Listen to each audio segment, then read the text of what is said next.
মধ্যপ্রাচ্যে বাড়তে থাকা উত্তেজনার মধ্যে নতুন করে আলোচনায় এসেছে ইরানের গুরুত্বপূর্ণ তেল কেন্দ্র খার্গ আইল্যান্ড। সম্প্রতি ইউনাইটেড স্টেট দাবি করেছে দ্বীপটিতে থাকা সামরিক লক্ষ্যবস্তুতে বড় ধরনের হামলা চালানো হয়েছে। বিশ্লেষকদের মতে এই হামলার প্রভাব শুধু যুদ্ধক্ষেত্রে নয়, বিশ্ব জ্বালানি বাজারেও পড়তে পারে।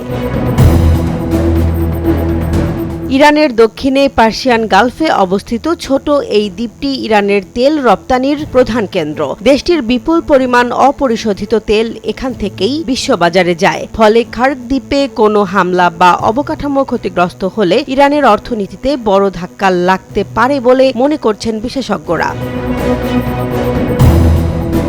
যুক্তরাষ্ট্রের দাবি, এই হামলার লক্ষ্য ছিল ইরানের সামরিক সক্ষমতা দুর্বল করা এবং তেল রাজস্বের ওপর চাপ সৃষ্টি করা। তবে অনেক বিশ্লেষক সতর্ক করছেন, এই দ্বীপে বড় ধরনের আঘাত আঞ্চলিক সংঘাতকে আরও বিস্তৃত করতে পারে এবং ইরান পাল্টা পদক্ষেপ হিসেবে গুরুত্বপূর্ণ নৌপথ স্ট্রেইট অফ হরমুজে জাহাজ চলাচল বাধাগ্রস্ত করতে পারে।